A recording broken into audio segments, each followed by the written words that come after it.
The lazy and boring kind, the poorly dubbed, the so bad it's actually a bit funny to watch, the so bad watching it just makes me sad, the absurd kind where a sword becoming a frying pan suddenly becomes a plausible event, and so many others. There's a million ways an adaptation can mess up and ruin the source material, and The Promised Neverland Season 2 is no exception.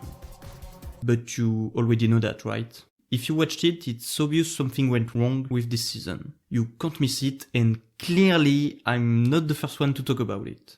And sure, if you expected an accurate adaptation of the manga or just wanted to watch a good anime, this season is atrocious. It's horrible, it's painful, and everyone already explained why.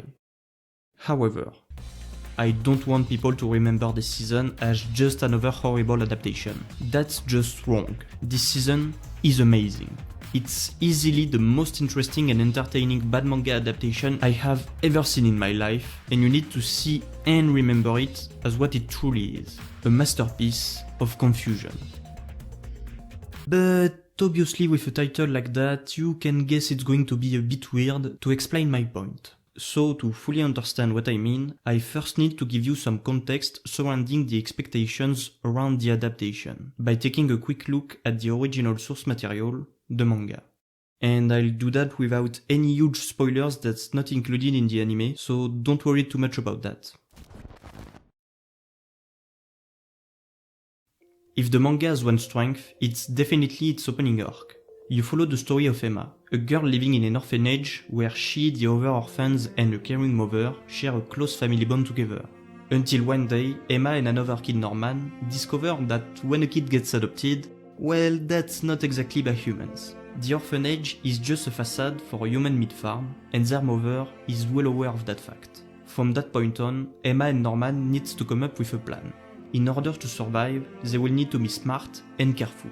Tricks, careful planning, stressful situations, and mind games is what this manga is all about. Instantly, the story grabs you. It's easily one of my favorite opening arcs of all time, and for many reasons other than the plot. And the anime did a wonderful job at adapting it with its first season. But because of the problems inherent in the animation medium, the anime has to cut out information, like some inner thoughts for example, which in my opinion makes this type of mind game story more enjoyable to read. But if you forget that, the anime did a very good job. The dynamics of the trio Emma, Ray and Norman works extremely well in both mediums. Emma being the cheerful idealist who wants to save all the children, Ray the cynical realist who doesn't think it's possible and only wants to escape with both of them, and Norman working as a bridge between the two, wanting to save everyone but knowing full well that sometimes you have to make tough decisions. And the end of this arc or season leaves you with many questions. What's the outside world? How does it work? Will they manage to truly escape the demons? Can they survive in the wild? You want to see what's next. It's a near perfect opening. So after such a good beginning, an obvious and sometimes scary question comes next. Can the rest of the story live up to the expectations established by the opening arc? In the case of The Promised Neverland, the answer is yes. The next few arcs, up until a certain time skip, really holds up and meet those expectations. I personally enjoyed them even more than the first arc for two main reasons. Emma's beliefs are challenged by two different perspectives. The first one being the perspective of another human that escaped many years ago from the farms, only known as Mr. Just like her, he was a cheerful kid that managed to escape with his family, with which he had a really close bond. But unfortunately, they all died by now. He's the only one left. Emma wants to save everyone and is confident that she will succeed. But this person is the living proof that despite her attitude and energy, at any moment she can lose everything. That maybe trying to save everyone will end up with no one being saved. That her goal might be utopic. On the other hand, Emma encounters Duke Lewis, a high-class demon. Emma only wants to avoid conflict and live peacefully. That maybe one day demons can stop eating humans. But this character doesn't kill for food. He kills humans just because he likes it. All he desires is conflict. And because of people like him, Emma's ideal peaceful world simply seems unrealistic. Because of those two characters, I was wondering if Emma's beliefs will ultimately be crushed by this world. Will she manage to hold on to them and succeed, or will she fail and lose her family? Or maybe she will change and accept making some difficult sacrifices, similar to Norman's thinking. That's a storyline I would have enjoyed a lot. But even though I enjoyed these parts a lot, that doesn't mean I think it was perfect. More kids are introduced in the story, which isn't a problem in itself, but the story doesn't take enough time to make the reader attached to them. So when they're risking their lives, you don't necessarily feel as much tension as you should, which is a shame, since with 1 or 2 more scenes dedicated to them, this could have been easily fixed, which is something the adaptation could also very easily do by giving them more screen time. And since these arcs are more action-oriented, which generally works well in animation, I really was expecting the animation to be the better version for these parts. But as you already know, that didn't happen. I understand that a lot of you watching this video probably never read the manga and were left very confused after watching the anime. And rightfully so, you probably expect the manga to give you some answers. That's cute. Usually when there's a bad adaptation, people will tell you to read the manga, that it's much better, but in the case of The Promised Neverland, there's a lot of problems too. The time skip marks the halfway point of the manga, and everything that happens after share the same 3 issues. Number 1, the mind games and planning aspects of the manga disappear from a lot of scenes. Number 2, there's a disconnect between the characters and the reader that keeps getting bigger. And thirdly, Emma becomes a huge problem for the story. The first problem is pretty straightforward. Before the time skip, the plan was told to the reader, and then you could see how it unfolded. Now stuff happens and then the reader is told why, and that drastically lowers the tension for a lot of scenes. This used to be a central aspect of the manga, and was one of its most enjoyable features, so it's a huge loss. The second problem is something I briefly talked about the part before. With the time skip, there's a lot of character development that the reader is missing. But you want to know more about these characters, because you want to care about them. And there's still a lot of them that pretty much did nothing for a very long time, with some that definitely should do or say something. But the story doesn't give any opportunity to do so. Now, this is the story of Emma.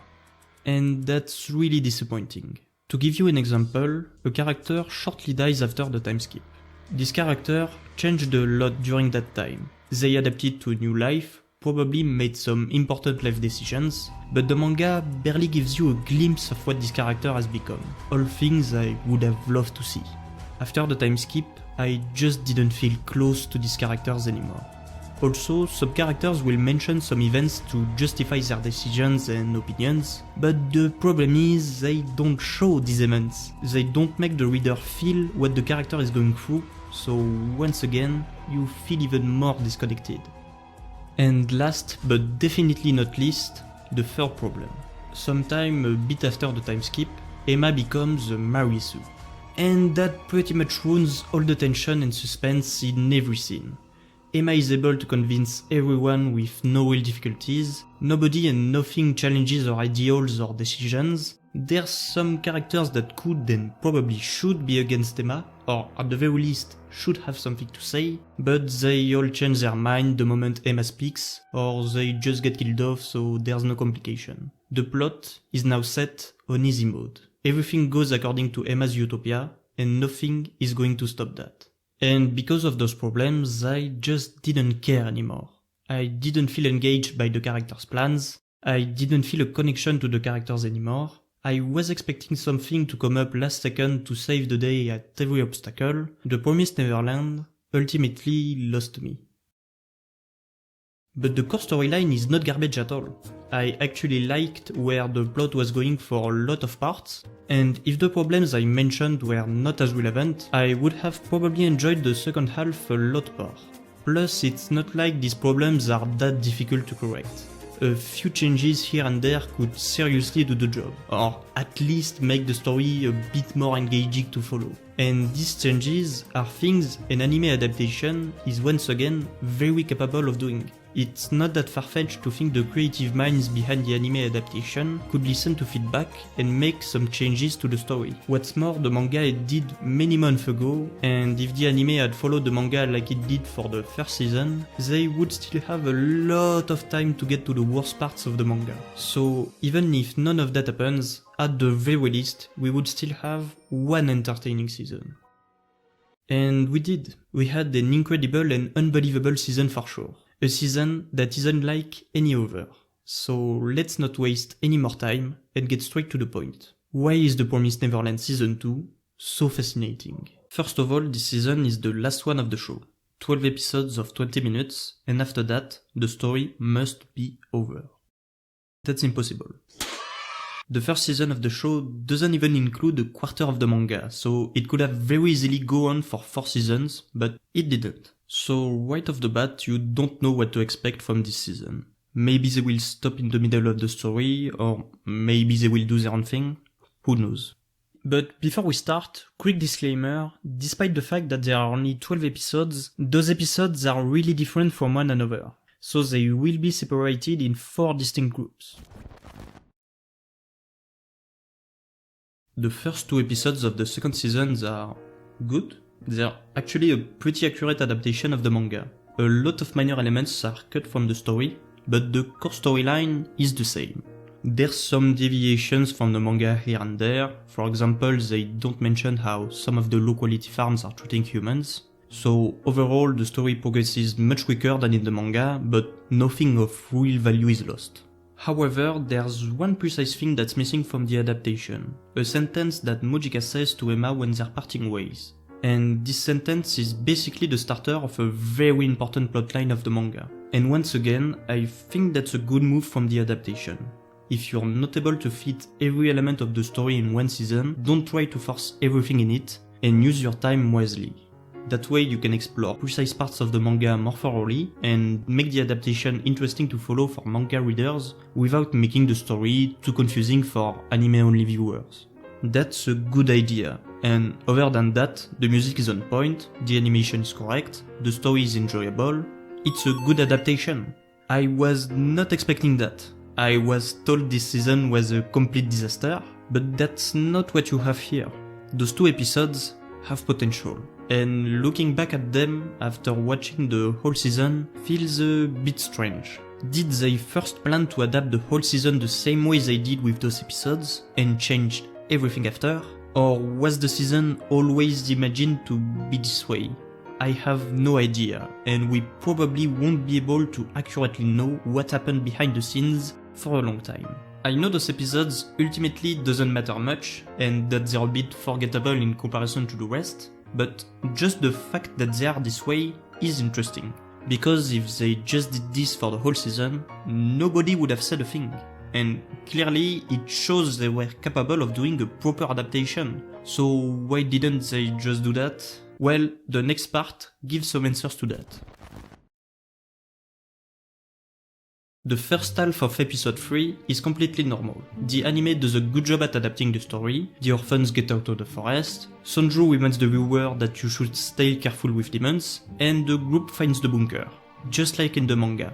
But then, everything changes. お願い、ついて。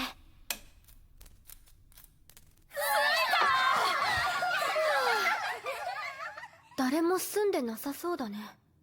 This scene is important. In the manga, there's a character behind this door. A very, very important character for the story, and more than that, a fan favorite character. Cutting him out of the story means a huge part of the manga is lacking a central character. And that's a huge problem if you want to adapt these parts. On the other hand, cutting him out of the story also means there's nothing stopping them from making the story go straight to the later parts of the manga. So if that's what the adaptation has in mind, that's an understandable decision. However, understandable decision doesn't necessarily mean it's a welcoming choice. As a reminder, we've just cut out the best character, one of the most iconic scenes in the whole manga right up with Connie's discovery, and we've just cut out the best arcs of the manga to get straight to the ones people like the least. That's a very bold decision. but I don't mind people taking risks. Those parts are also the ones that could benefit the most from the adaptation, since they're the ones with the most problems, and adapting them while correcting some of those issues would be a great addition. Plus, it also means the group is going to be much smaller than in the manga, which leaves more room for character interaction and development. And the anime takes full advantage of that. We spend more time dedicated to their life in the bunker, which is something that was indeed missing, and some characters get more attention than they ever did in the manga. It's not bad at all. And later on, a phone call confirms this decision. This call is supposed to happen a lot later in the story. It tells us that we are indeed accurately following the manga, just that we are cutting straight to the later parts. Well, actually no. This is where the adaptation gets weird, so be prepared. The story actually changes drastically, but despite that, the anime keeps some story elements from the manga, but include them at different moments with a different context. And at the same time, they add anime-only elements here and there, while also at the same time missing some crucial elements from the manga, which makes the elements they did implement in the adaptation kinda don't make sense. It's complicated. The bunker gets attacked, which did happen in the manga, just in a very different context and moment, but in the manga the kids had actual weapons in the bunker, but not here. So the story kinda ends up at the same point, but the way it happens is very different. Mother comes back in the story, but this scene just doesn't happen in the manga. There is no radio in the manga either. There is a time skip in the manga, but not for the same reason or moment. There is also a temple in the manga, but the group doesn't make it their new home, and I could continue for a long time. I don't get it. In 2003, the anime Fullmetal Alchemist came out, and since the adaptation was going much faster than the manga, they decided to create their own story, which had nothing in common with the way the manga chose the story to continue, which resulted in two distinct plotlines. But that's not what's happening here. The way things move forward is drastically different from the manga, but the adaptation still keeps the same core storyline? What? That's just so weird, because now they're trying to adapt the part of the story which already had problems in the source material, but by creating their own story which also contains a lot of problems unique to it, and mixing it with the original storyline. That's such a weird choice. It's like they're adapting the story without really adapting it. It's its own thing, but at the same time it's also very close to the manga, but without logical context or progression. However, despite the story being all over the place, the actual animation is not bad by any means. The sound design still works very well, and some of the stuff they created is not bad either. Exploring the lives of demon civilians is something that was severely lacking in the manga, and is actually very interesting to see. So to recap, we have a sort of Frankenstein creation that doesn't make much sense, where the story progresses super fast, but also with new anime-only filler elements that doesn't match the story well. It keeps the problem from the manga, add new ones, and doesn't let the viewer a single moment to breathe, since in one episode, entire arcs can be skipped, or are just in speedrun mode. Norman, for example, comes back in the story, but they didn't give any explanation for that. He just happened to show up for no particular reason, because the anime just doesn't have time for that. But if they didn't have enough time to make the story coherent, why even bother adding new elements to the story in the first place? It's amazing. It's such a beautiful mess, you can't help but be fascinated by it. Surprisingly, there's some actual good ideas, some extremely disappointing stuff, and a lot, and I mean a lot of just incomprehensible and absurd decisions. It's so entertaining to watch. And since the story has to move so fast, each episode is completely unpredictable, and always have at least one thing that's just crazy. But most importantly, what are they trying to do with this season? Well, that's the question you're going to ask yourself all the time. And that's super entertaining too. And don't worry, the anime still has many confusing things in stock, especially what comes next. There's a recap. The anime is rushing the story, but they still decided that sacrificing one episode to recap 5 episodes was a good idea. Why? If the goal of this episode is to make sure everyone understands the story well, that doesn't really work, because everything that happens after the third episode is rushed, including what happens after the recap, and it's going to worsen each episode moving forwards. A recap episode just won't be enough.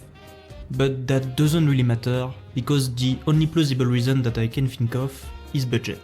But if that is indeed the case, why even bother making this episode? This recap is not interesting, but the fact that there is a recap is strange, especially considering what the anime will try to do next, since clearly another episode is something the anime would have greatly needed.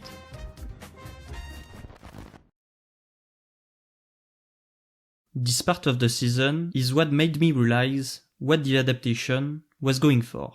This is where I got it. Episodes 1 and 2 were here to explain the lore behind the world and get the story started, whereas episodes 3 to 5 had only one goal: set up the conflict between Emma and Norman. Just like in the manga, Norman came up with a plan to wipe out all the demons. Norman's plan is very different in the manga, but it has the same end goal. Norman thinks that no matter what they do, demons will always want to hunt humans, and that they should get rid of them. Whereas Emma thinks she can find an alternative, more peaceful solution. And the anime made this conflict more believable than the source material. In the manga, there's nearly no non-civilian demon, and you feel like you don't know them at all. But in the anime, there's the old demon, those two guys and their sick family. You see the struggle of civilian demons to avoid degeneration. And because of that, Emma's opinion seems more coherent and plausible. Plus, we actually see the demons suffer from Norman's plan, their pain, their loss, how destructive and cruel Norman could be. And it's pretty well done. The music, the screams, the terror these demons are feeling, all those elements are highlighted by the adaptation in a way the manga never did. Okay, here's why nothing I just said works. The anime did improve many things over the source material. They managed to explore some aspects the manga didn't do, especially for the kids' character development and the civilian demon struggle, which is interesting. However, that wasn't the only problem with the manga. The biggest problem by far is that Emma became a Marisu, and the anime somehow managed to make this issue even worse. How is that even possible? Well, Norman has a lot of very good points in favor of his plan, which are supported by elements of the story. When Norman says the demons just want to eat humans because they like it, and that we can't stop them from feeling this way, it sounds coherent, because you know demons that are like that. Sonju is a good example for that. Norman's reasoning makes sense, so if Emma wants to change his mind, she needs to come up with a solid counter-argument. In the manga, she has a plan. A plan that's definitely not perfect. It has a lot of problems too, but it still is better than nothing, which pretty much is what she has in the anime. All she needs to do is remind the kids of the existence of Mujika to convince them that somehow they will manage to find Mujika, manage to convince her to join them, manage to give her blood to every demon, and that somehow demons won't want to eat humans anyway. That's just not credible for 1 second. So the solution of the anime to fix that problem is to add a new character. A character that somehow will be able to convince Norman to change his mind. The demon Emma. Because killing every demon in a town using biological warfare is okay, but the moment one of them has the name Emma, and it's the exact same thing for Norman's band. It's just so easy for Emma. And sure, the town atmosphere is well done. But the moment you put those elements in the story, those scenes become hilarious. You can't take anything seriously. And Emma, really? That's the best thing you could come up with? It's a complete disaster. But once again, it's an incredibly entertaining disaster. It's so stupid, it's beautiful. But wait, there's still 2 episodes left and Norman already changed plans? I retract my previous statement. I don't get it at all. The last 2 episodes are fantastic. This season has gradually become crazier and crazier with each episode, and the last ones are by far the best. At the end of each episode, you can't help but ask yourself how are they going to finish this story? Well, the same way that in the manga, but to get to that point it's so incredibly ridiculous, and at this point I don't even want to explain it. It's just pure madness. There's a magic pen that happens to solve every problem, there's no planning, no mind games, but at this point it was obvious, the story doesn't have the time for that, and the manga did the same thing, so why bother, right? They still don't have guns, but the movers do? Emma's idealist dream comes true, literally nobody that Emma cares about dies, nobody. There's a million things the anime added that doesn't make any sense, and all of it is wonderful. But by far and with no competition, the best thing this second season ever did, which instantly elevates this season to the rank of masterpiece, is its ending.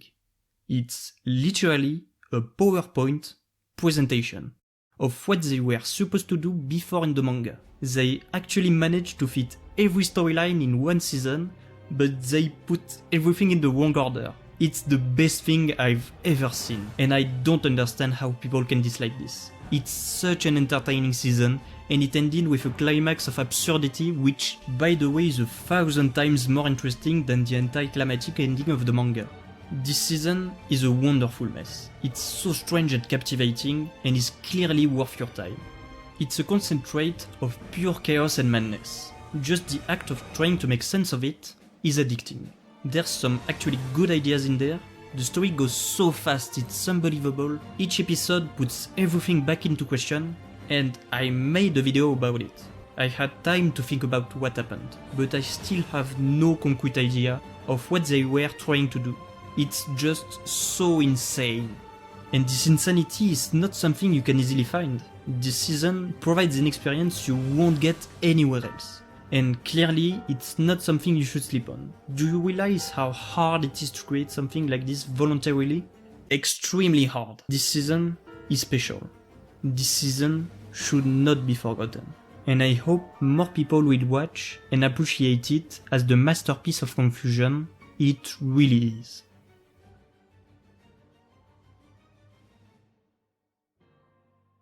My name is Derko Sagro, or Derko for short, signing off.